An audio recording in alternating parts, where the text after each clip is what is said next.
Bonjour à tous, voici notre histoire du jour. Le rêve d'une petite chenille de Sheridan Kane et Jack Tickle. La petite chenille avait toujours faim. Depuis des semaines, elle mangeait et dévorait les feuilles fraîches et juteuses d'un gros mûrier. Un jour, la chenille s'apprêtait à croquer une nouvelle feuille quand un bourdon se posa à côté d'elle. Bzz, bzz. « Hey !» s'écria la petite chenille émerveillée. « Comment es-tu arrivée ici ?»« Très simple, » répondit le bourdon. « J'ai des ailes. Regarde. »« Oh, comme j'aimerais avoir des ailes pour voler, moi aussi, » souffla la chenille. Le bourdon s'envola dans les airs et butina de fleur en fleur. « Oh, j'adorerais voler ainsi, » dit la chenille. « Impossible, » expliqua le bourdon. « Moi j'ai des ailes pour voler, et toi, tu as des pattes pour marcher. »« Hélas !» soupira la chenille.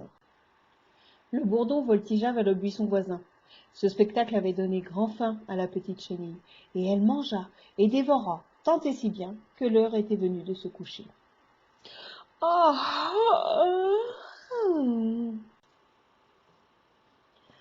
La chenille fut réveillée par des gazouillis. C'était le matin. Les oiseaux voletaient et tournoyaient dans le ciel. Cui, cui, cui, cui, cui, cui. La chenille s'apprêtait à dévorer son petit déjeuner quand un moineau se posa à côté d'elle. « Comme j'aimerais voler, moi aussi !» s'exclama la chenille. « Impossible !» répondit le moineau. « Il faut être aussi léger qu'une fleur de pissenlit pour flotter dans la brise. »« Hélas !» gémit tristement la chenille. La chenille grignota jusqu'à la tombée de la nuit, puis elle s'enveloppa dans une feuille pour avoir chaud. Elle était sur le point de s'endormir quand...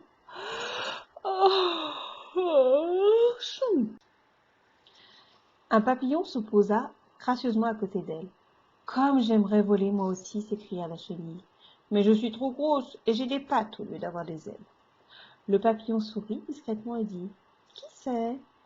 Peut-être un jour pourras-tu voler et seras-tu comme moi, aussi léger qu'une plume? Mais maintenant, petite chenille, il faut dormir, car tu as l'air très fatiguée. » Le papillon avait raison. La chenille eut soudain très envie de dormir. Comme son nouvel ami s'envolait dans le ciel étoilé, elle sombra dans un sommeil profond, très, très profond. La chenille dormit tout l'hiver, et son sommeil fut rempli de rêves. Elle rêva qu'elle volait dans le ciel au-dessus des grands arbres. Elle était une fleur de pissenlit qui s'envolait vers le soleil. Elle était aussi légère qu'une plume flottant dans les airs.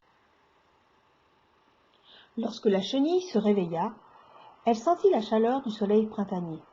Elle était toute engourdie après un long sommeil, mais elle n'avait plus faim du tout. Elle s'étira encore.